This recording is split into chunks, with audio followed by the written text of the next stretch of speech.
No fervilhante carnaval de 2013, em Recife, Patrícia, uma cabeleireira de 28 anos de Goiânia, buscava um novo amor. Ela acreditava ter encontrado em Marcos, um empresário conhecido online, a promessa de um futuro feliz. A viagem para a capital pernambucana parecia o início de um romance, mas em apenas 48 horas transformou-se em um pesadelo. Patrícia desapareceu do hotel em Boa Viagem, deixando para trás apenas uma pista perturbadora.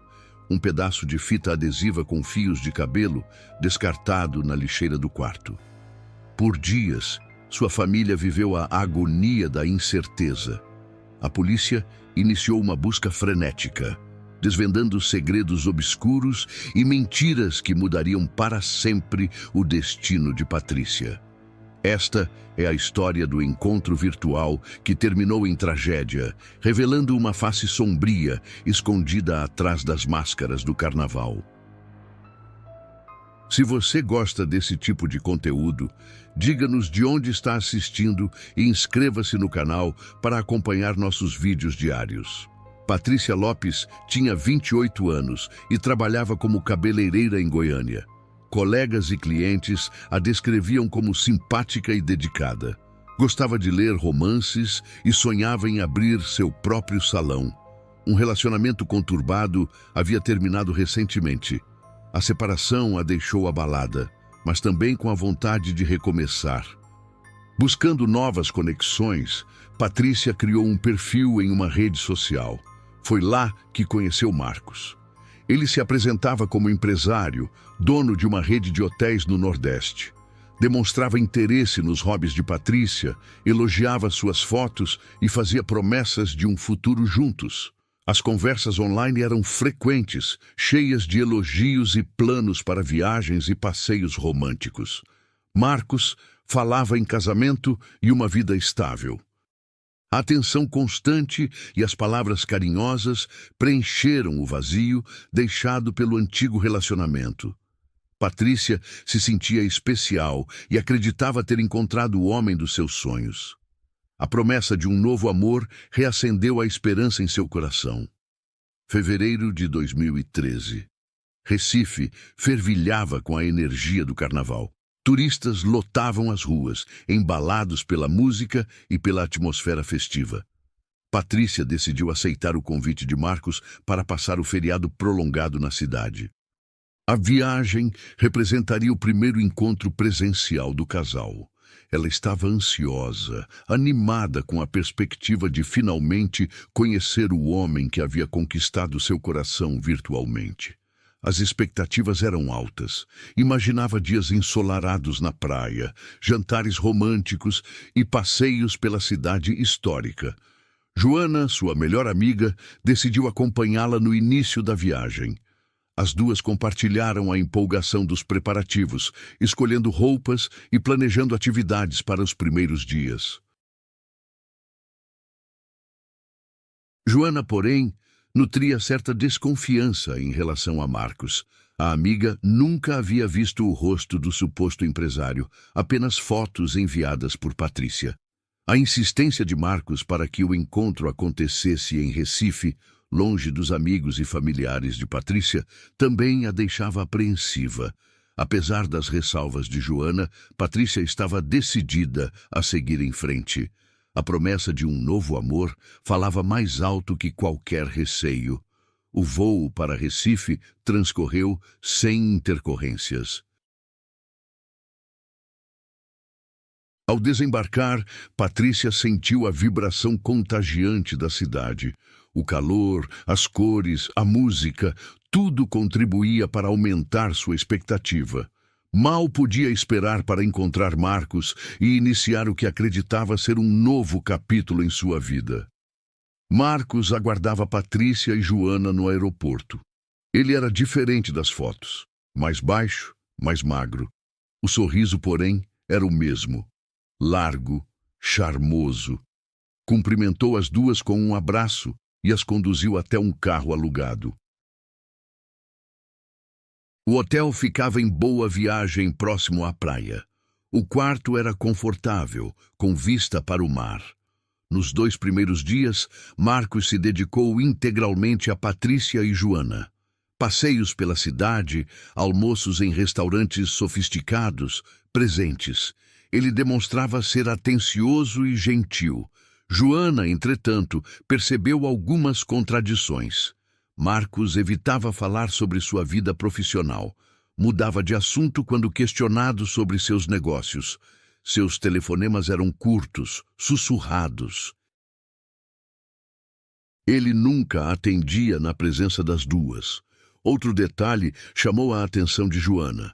Marcos sempre pagava em dinheiro vivo, nunca utilizava cartões. Apesar da desconfiança, Joana decidiu não comentar nada com Patrícia. Não queria estragar a felicidade da amiga. Após 2 dias, Joana precisou retornar a Goiânia. Abraçou Patrícia, desejou-lhe um bom final de semana e partiu. Patrícia, agora sozinha com Marcos, estava feliz.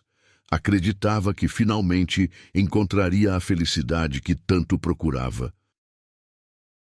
Não percebeu, ou talvez tenha ignorado, os sutis sinais de alerta que sua amiga havia captado.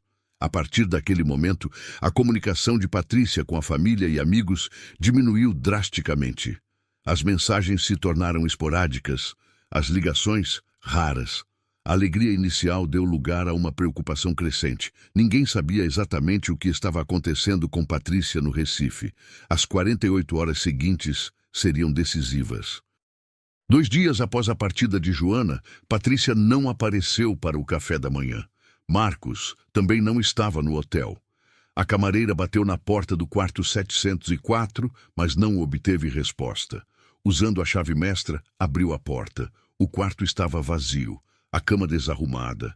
Algumas roupas de Patrícia estavam espalhadas pelo chão. A mala, porém, havia sumido. A camareira comunicou o fato à recepção. Os funcionários do hotel tentaram contato com Patrícia pelo celular, sem sucesso. As ligações iam direto para a caixa postal. Preocupados, entraram em contato com o número de emergência fornecido por Patrícia no cadastro.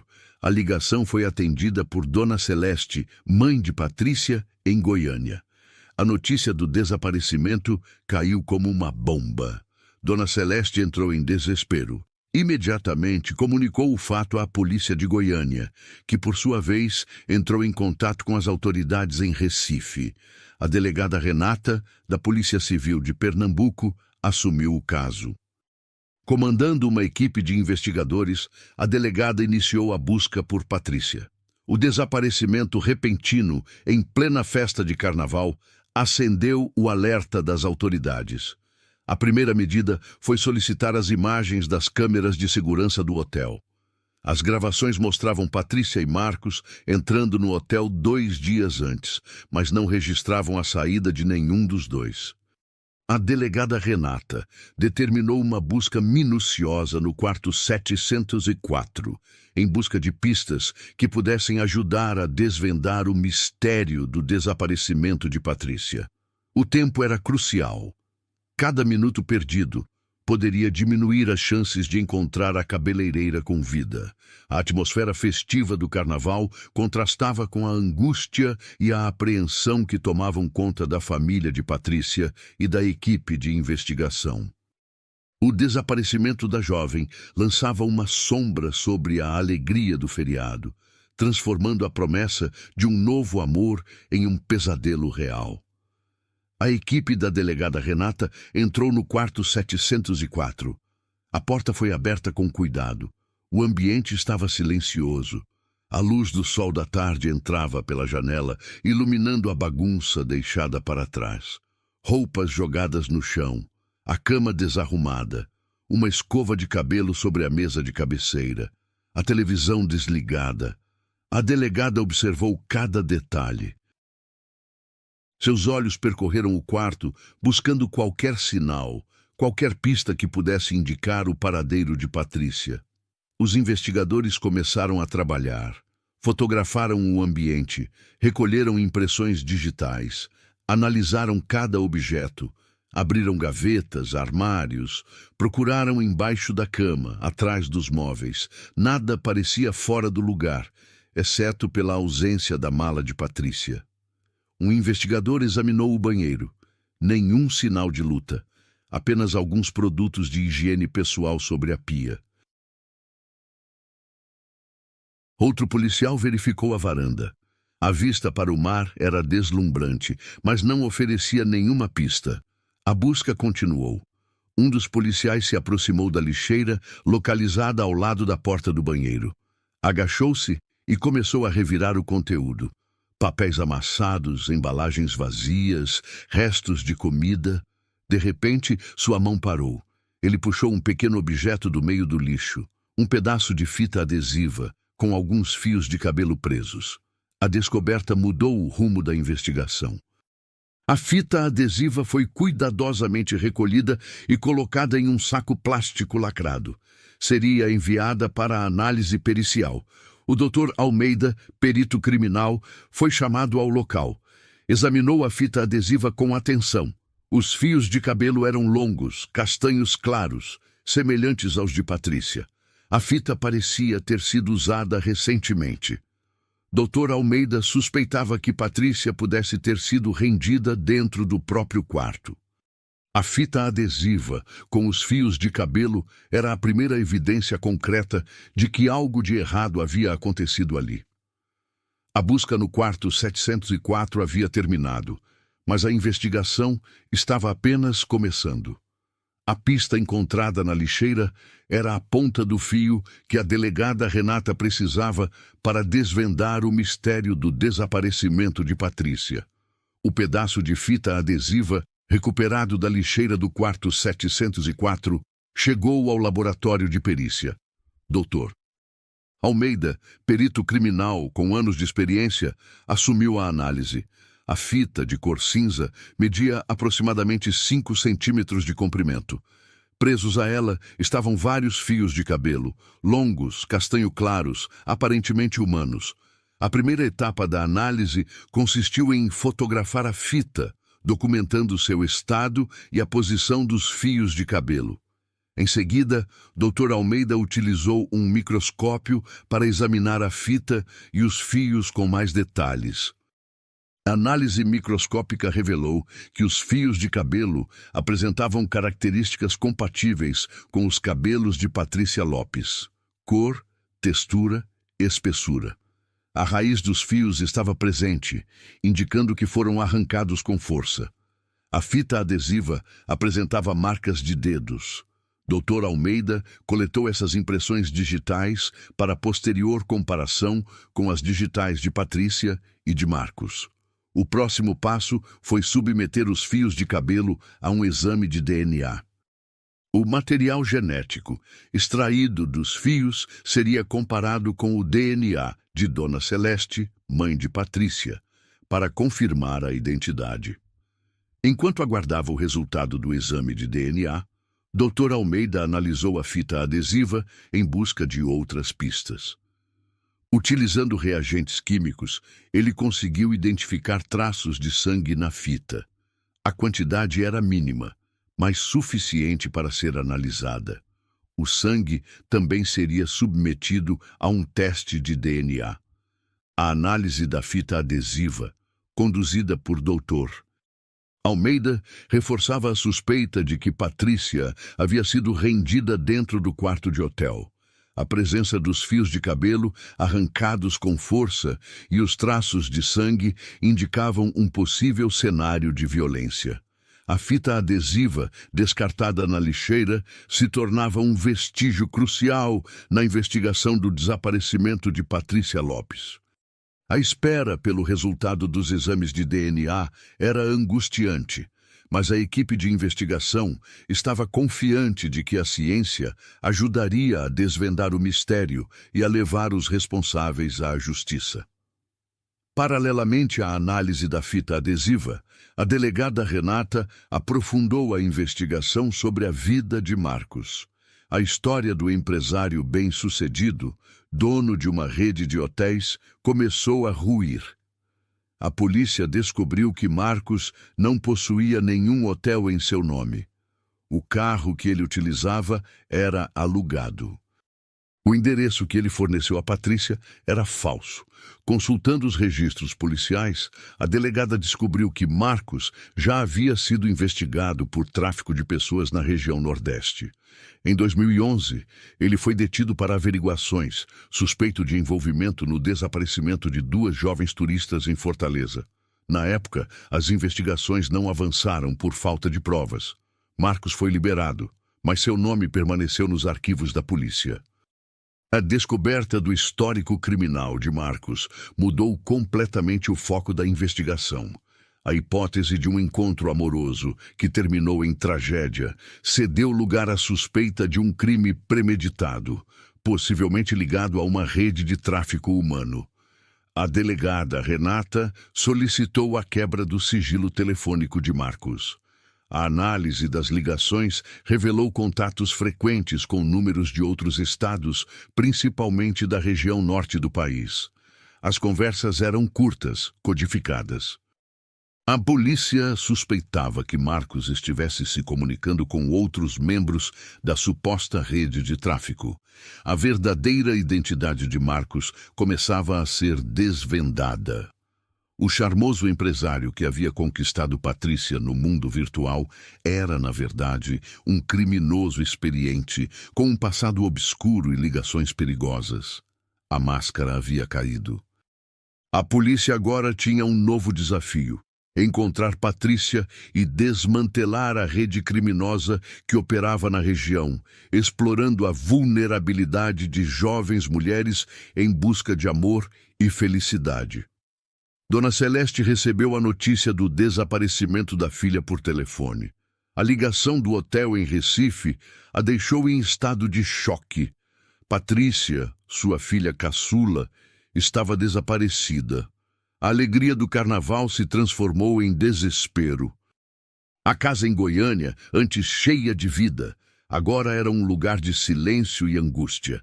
As horas se arrastavam. Cada minuto sem notícias de Patrícia era uma eternidade.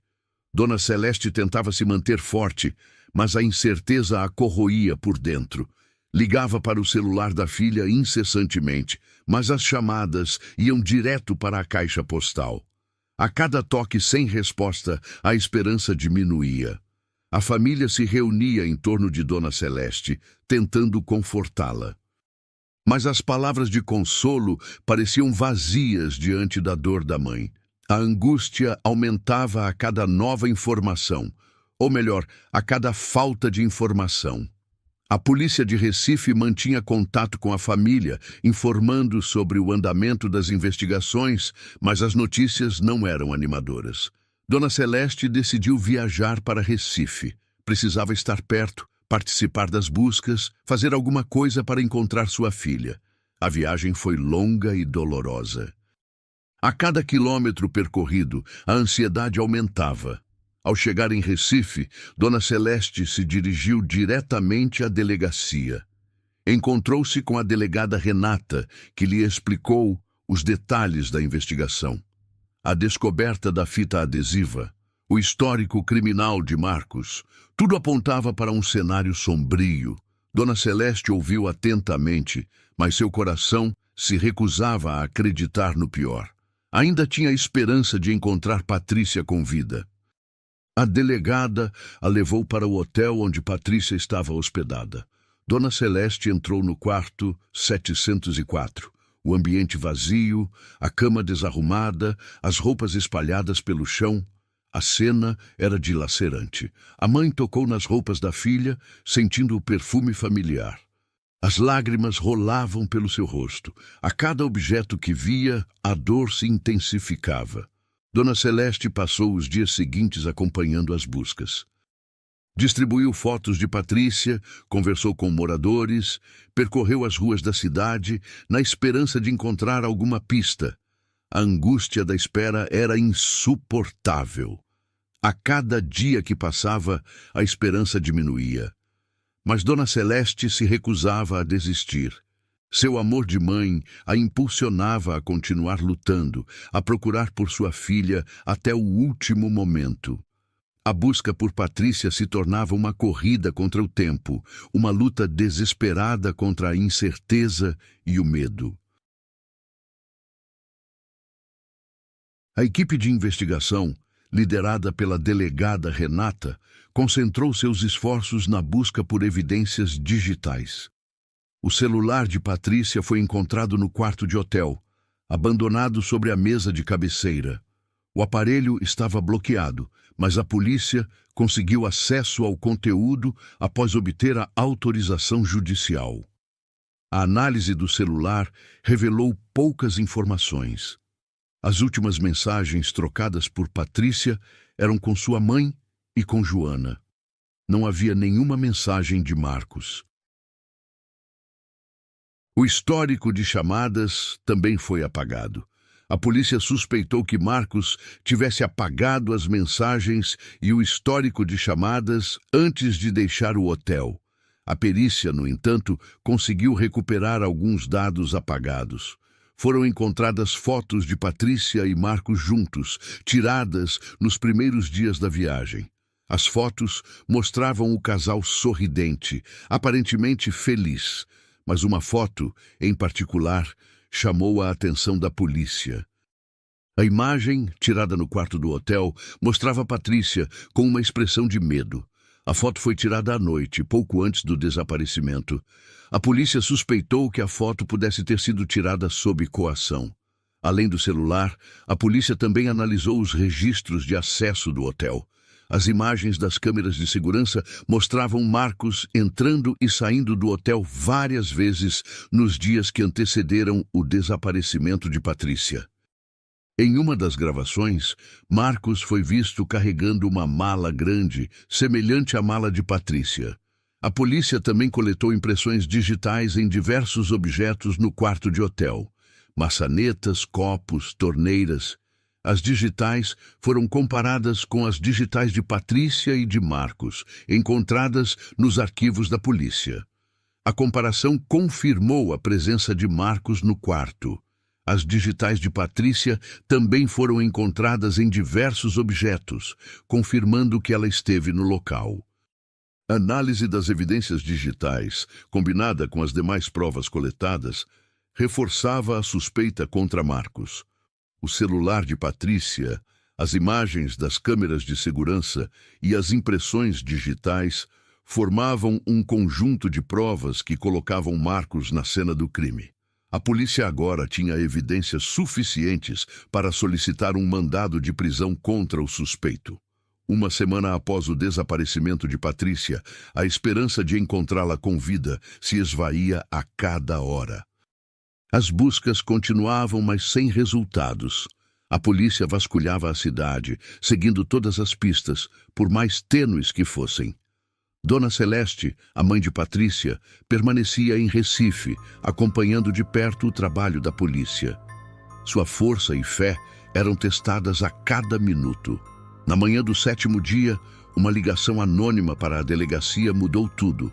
A pessoa, que não se identificou, informou sobre um corpo encontrado em um terreno baldio na periferia da cidade. A descrição das roupas e dos poucos pertences encontrados junto ao corpo coincidiam com as informações sobre Patrícia. A delegada Renata e sua equipe se dirigiram imediatamente ao local indicado. O terreno era isolado, cercado por vegetação densa. O corpo estava parcialmente encoberto por folhas secas e galhos. A área foi isolada para a realização da perícia. O corpo apresentava sinais de violência. Havia marcas de agressão física e ferimentos na cabeça. As roupas estavam rasgadas e sujas. Junto ao corpo foram encontrados alguns pertences de Patrícia: um anel, um pequeno pingente e um pedaço de tecido que parecia pertencer a uma das roupas que ela usava no dia do desaparecimento. A delegada Renata solicitou a presença de Dona Celeste para o reconhecimento do corpo. A cena foi dolorosa. Dona Celeste, amparada por uma assistente social, se aproximou do corpo. As lágrimas escorriam pelo seu rosto. A confirmação veio em um grito de dor. Era Patrícia. Seu corpo sem vida, encontrado em um terreno baldio, longe da alegria do carnaval, longe dos sonhos de um novo amor.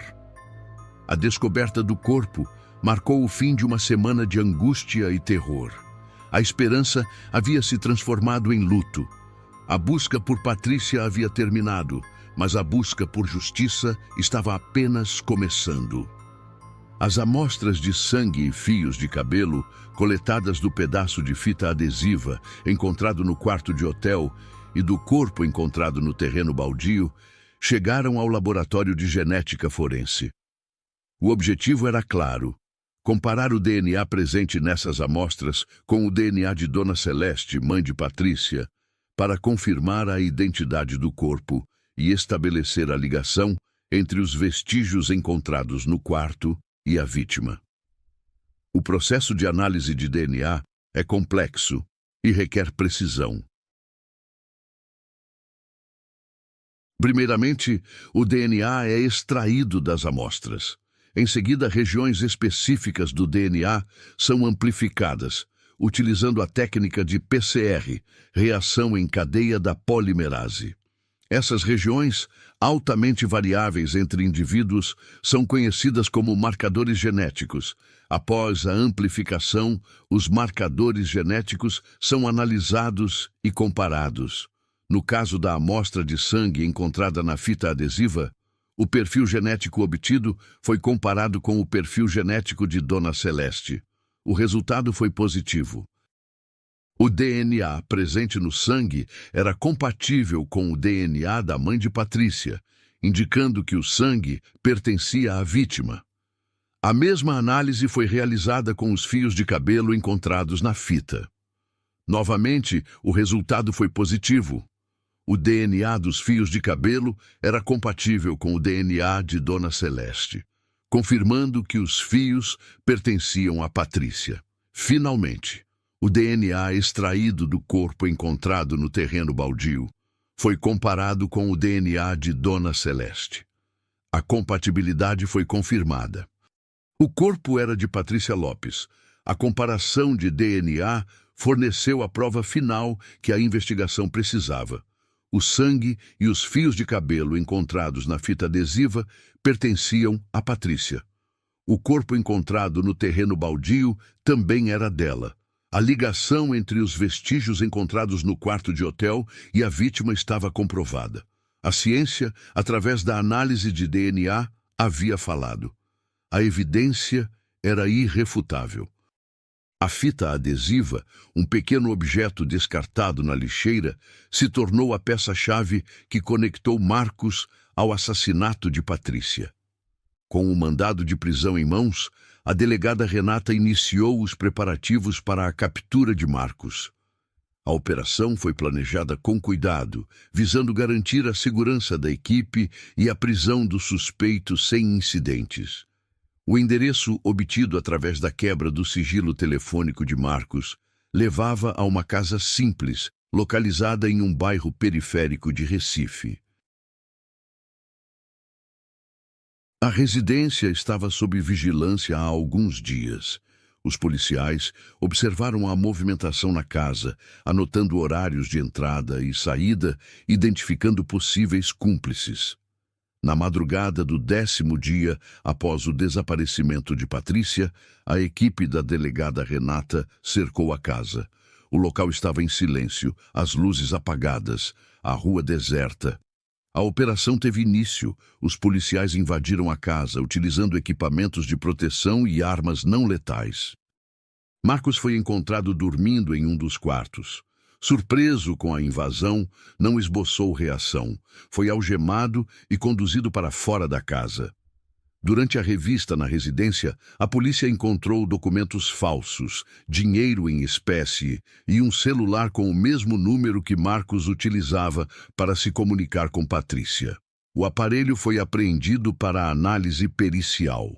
Na delegacia, Marcos foi interrogado pela delegada Renata. Inicialmente, negou qualquer envolvimento no desaparecimento de Patrícia. Afirmou que a havia conhecido pela internet, que passaram alguns dias juntos em Recife, mas que ela havia retornado para Goiânia. Confrontado com as evidências, a fita adesiva com fios de cabelo e sangue de Patrícia, as imagens das câmeras de segurança, as impressões digitais no quarto de hotel, o histórico criminal e as ligações telefônicas suspeitas, Marcos permaneceu em silêncio.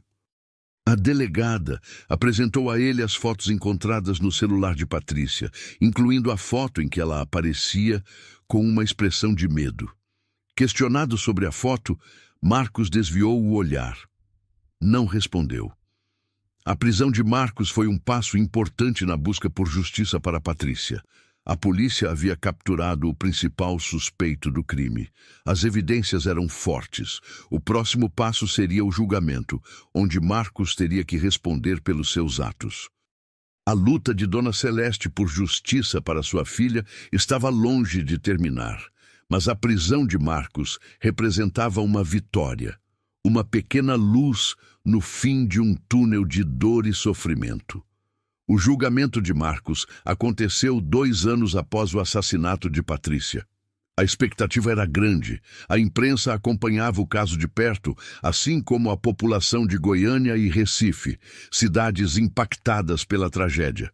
Dona Celeste, mãe de Patrícia, compareceu a todas as audiências. Sua presença firme e silenciosa era um lembrete constante da vítima e da busca por justiça. A acusação apresentou as provas coletadas durante a investigação.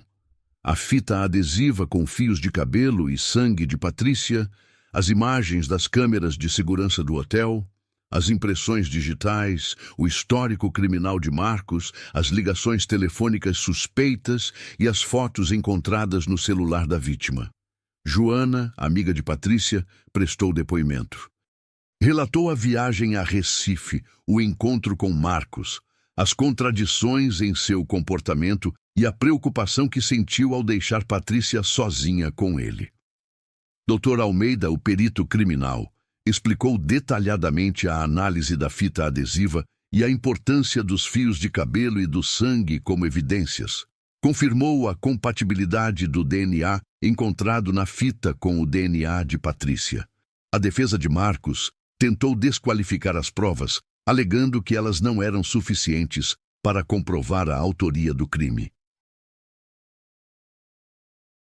Argumentou que Marcos era inocente e que estava sendo vítima de uma injustiça. Apresentou testemunhas que afirmaram ter visto Marcos em outros locais no dia do desaparecimento de Patrícia. As testemunhas, no entanto, foram consideradas inconsistentes pelo juiz. Durante o julgamento, Marcos manteve-se calado na maior parte do tempo. Respondia às perguntas de forma evasiva, sem demonstrar arrependimento. Em seu depoimento, negou ter assassinado Patrícia. Afirmou que ela havia desaparecido por conta própria e que ele não tinha nada a ver com isso. Após dias de audiências, o júri se reuniu para decidir o veredito. A espera foi tensa.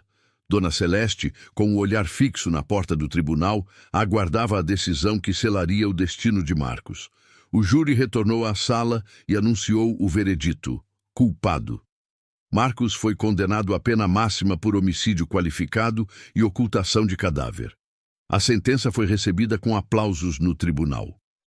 Dona Celeste, emocionada, abraçou os advogados da acusação.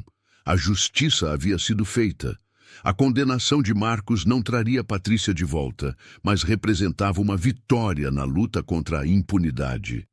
A tragédia que marcou a vida de Patrícia e de sua família serviu de alerta para a sociedade sobre os perigos dos encontros virtuais e a importância da prevenção e da segurança.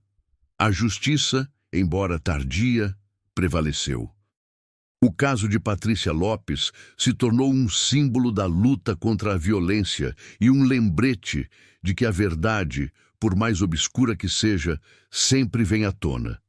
O caso de Patrícia Lopes gerou grande comoção nacional. A história da cabeleireira que viajou para encontrar um amor virtual e acabou vítima de um crime bárbaro chocou o país. A tragédia expôs a vulnerabilidade de mulheres que buscam relacionamentos online e acendeu um alerta sobre os perigos dos encontros virtuais, especialmente em períodos festivos como o Carnaval. A cobertura da imprensa foi intensa. Jornais, revistas e emissoras de televisão dedicaram amplo espaço ao caso, mostrando a dor da família, o trabalho da polícia e o julgamento de Marcos.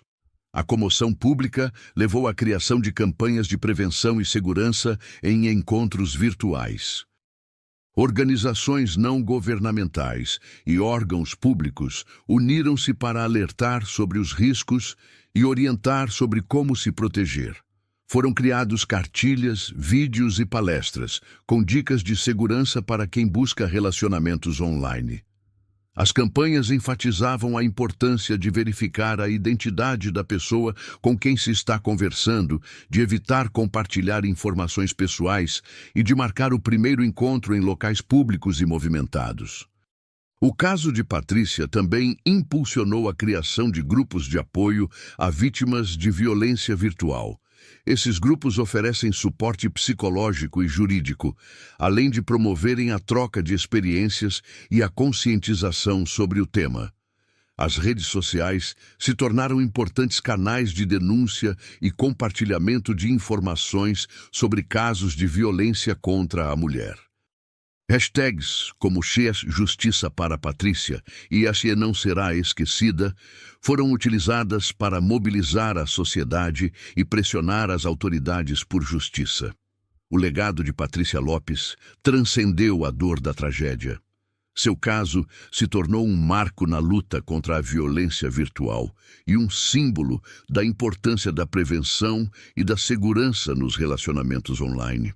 A história de Patrícia, embora marcada pela tristeza, contribuiu para que outras mulheres se protegessem e evitassem cair nas mesmas armadilhas. A memória de Patrícia, sua alegria e seus sonhos continuam vivos na luta por um mundo mais seguro e justo para todas as mulheres. A confiança é um elemento fundamental nas relações humanas. Confiamos em nossos amigos, familiares, colegas de trabalho. Confiamos nas instituições, nas leis, na justiça. Mas o que acontece quando essa confiança é quebrada? O caso de Patrícia Lopes ilustra a fragilidade da confiança no mundo virtual. Ela confiou em Marcos, um homem que conheceu online, que se apresentava como empresário, que a seduziu com promessas de amor e um futuro feliz. Mas essa confiança foi traída. Marcos, na verdade, era um criminoso, um predador que se aproveitou da vulnerabilidade de Patrícia para cometer um crime bárbaro. A manipulação é uma ferramenta poderosa nas mãos de criminosos. Marcos utilizou a manipulação para conquistar a confiança de Patrícia, para isolá-la de seus amigos e familiares, para controlá-la. Ele a enganou, a iludiu, a aprisionou em uma teia de mentiras. A manipulação psicológica, muitas vezes sutil e imperceptível, pode ter consequências devastadoras. O caso de Patrícia Lopes levanta uma pergunta crucial. Quantos encontros virtuais escondem armadilhas mortais? Quantas pessoas em busca de amor e companhia se tornam vítimas de criminosos que se escondem atrás de perfis falsos e promessas vazias? A internet, com suas infinitas possibilidades de conexão, também se tornou um terreno fértil para a atuação de predadores. A história de Patrícia é um alerta para todos nós. É preciso ter cautela, desconfiar, verificar, questionar. A prevenção é a melhor arma contra a violência. É fundamental que as pessoas estejam atentas aos sinais de alerta, que busquem informações, que se protejam e, acima de tudo, que nunca deixem de questionar quantos encontros escondem armadilhas mortais. Se você gostou deste vídeo, diga-nos de onde está assistindo e inscreva-se no canal para acompanhar nosso conteúdo.